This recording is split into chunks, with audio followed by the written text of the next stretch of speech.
আসসালামু আলাইকুম। Hello everyone, welcome to শেষ সকাল ব্লগ। সবাই কেমন আছেন? আশা করি যে যেখান থেকে আমার ভিডিওটি দেখছেন আমার সকল প্রিয় আপু ও ভাইয়ারা, দিদি ও দাদারা অনেকে ভালো আছেন, সুস্থ আছেন। আল্লাহর অশেষ রহমতে এবং আপনাদের দোয়ায় আমিও ভালো আছি আলহামদুলিল্লাহ। তো ভিউয়ার্স, এখন 3:30 বাজে দুপুর, আর আমি আমার ব্লগটি শুরু করলাম। তো আপনার ভাইয়ার ফাতেমা দেখুন গভীর ঘুমে আচ্ছন্ন। তো ফাতেমা অনেক আগে আসছে, গোসল টোসল করে তারপর দুপুরে 1টা 2টার দিকে আসছে। তারপর থেকে ও আমাদের সাথেই রয়েছে। আর এদিকে সোনাই কি করতেছে দেখুন।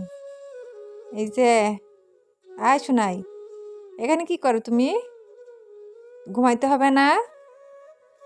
হুম, বাসায় চলেন, চলেন আপনার বাসায় চলেন, ওই জায়গায় না। তো এই আর কি, খাঁচা খোলা পেয়ে সে তো এদিকে আসছে।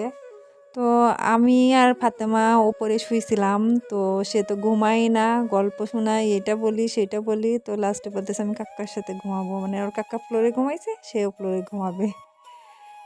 মেয়েটা যে এত কিউট কি বলবো। তো মনটা খুব খারাপ লাগতেছে, ওরা নাকি চলে যাবে এখান থেকে একবারে। তো মানে এটা শুনলেই কেমন জানি খারাপ লাগে। আর এই তো এদিকে সুনাই কিন্তু তার বাসায় চলে আসছে। এটা হচ্ছে সুনাইয়ের রুম। তো খাঁচার দরজা তো বেশিরভাগ সময় খোলাই থাকে, সে ইচ্ছামতো বের হয় আবার ইচ্ছামতো যায়। তো এই তো সোনাই এই যে সূর্যমুখীর বীজ খেতে খুব পছন্দ করে, তা আপনাদের ভাইয়া অনেকগুলো সূর্যমুখীর বীজ এনে দিছে। আর সে সূর্যমুখীর বীজটা কি করে, ছিলে ছিলে কি সুন্দর কুটুস কুটুস করে শব্দ করে আর খায়, খুব ভালো লাগে। আর এদিকে এই যে নতুন পানির পট নিয়ে এসে দিছি। আর এই পাশে একটা খাবারের পটও আছে, এই যে ঢাকনাটা দুষ্টু শুধু ফেলাই দেয়, আমি যতবার ঠিক করে রাখি সে ততবার ফেলাই দেয়। এটাতে ধান দিয়ে রাখছি, সে ধান খায় কিন্তু চাউল খায় না। আর এদিকে একটা কিউট দোলনা এনে দিছি তারে, কিন্তু সে দোলনায় উঠতেই চায় না। তো ভিউয়ার্স, আপনারা টাইটেলে দেখে বুঝছেন যে সোনাইয়ের জন্য আমরা একটা পাত্র নিয়ে আসছি, কিন্তু সে তো কি বলবো, পাত্র পছন্দ করে নাই। তো পাত্রটা হচ্ছে এই যে উনি, আর ওনার নাম হচ্ছে রূপাই, আপনাদের সাথে পরিচয় করিয়ে দিই। আর উনি কোথায় গিয়ে লুকায় রেখেছে দেখুন। মানে সোনাই যখন ওই রুমে ছিল তখন উনি এখানে চুপ করে বসেছিল খাঁচা থেকে বের হয়ে। তো এ এ না এখনও মানে ভয় কাটিনি এর, একদম নতুন তো। আর আমাদের বাসায় গেছিলাম যখন আমার বাপের বাড়িতে, তো আমার ভাগ্নি জামাইদের বাসায় বেড়াতে গেছিলাম দর্শনা। তা আপনাদের ভাই কী করছে, আমার না বলে পাখিটা ওখানে পাখির দোকান থেকে কিনে নিয়ে আসছে। তো যখন নিয়ে আসছে তখন দেখে খুশি লাগছে, কিন্তু দাম শুনে মানে আমি তখন বলেছি তোমার পাখিটা নিয়ে আসার দরকার কী ছিল, এতগুলো টাকা দাম নিচ্ছে। তো পাখিটার দাম আমার কাছে মনে হয়েছে একটু বেশি নিয়ে ফেলছে। তো এই তো পাখির যে ট্রেটা আমি ধুয়ে দিয়েছিলাম আজকে। তো এই ট্রেটা এখন আমি কি করব, একটা কাগজ পেরে দেবো, কারণ এই ট্রেটা এই সাদা সাদা দাগগুলো দেখতেছেন না, এইগুলো আসলে মানে উঠতে চায় না সহজে। আমি এত তার দিয়ে ঘষলাম তবু মানে সাদা এটা স্পট পড়ে গেছে, উঠতে চায় না।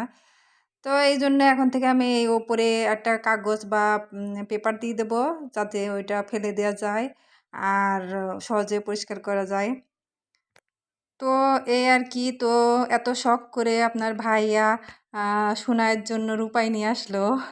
আমরা তো সোনাইকে সে বলবে তার মেয়ে, তো সে বলতেছে মেয়ের জন্য আমি এত শখ করে বেছে বেছে একটা জামাই নিয়ে আসলাম, কিন্তু জামাই বাবাজিকে পছন্দ হলো না মেয়ের। আর এই কথাটা বলার কারণ কি, ভিউয়ার্স আপনারা নিজের চোখে মানে এখনই দেখতে পারবেন।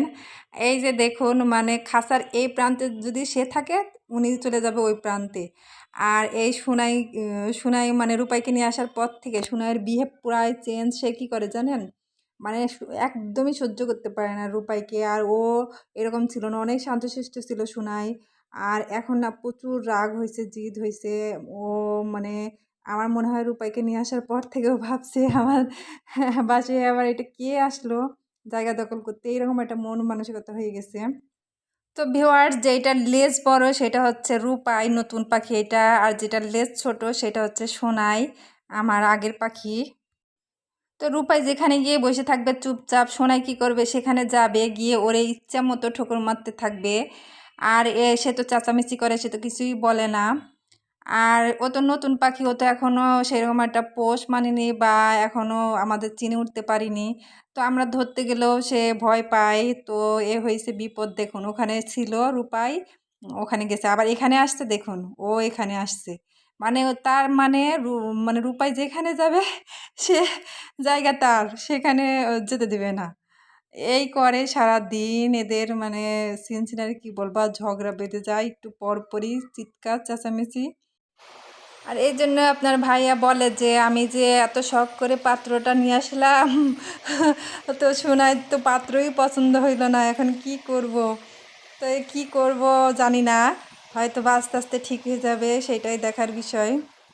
তো এই তো সন্ধ্যা হয়ে গেছে, এটা সন্ধ্যার পর মাগরিবের নামাজের পর, আর ফাতেমার ঘুম ভেঙে গেছে। সে ঘুম থেকে উঠে সরাসরি রান্নাঘরে চলে আসছে। সে আন্নি আন্নি ঘুম থেকে উঠে বলতেছিল, আর আমি বলতেছিলাম আমি রান্নাঘরে, আসো। তারপর সে এসে দেখুন কি সুন্দর ফ্লোরে বসে পড়ছে।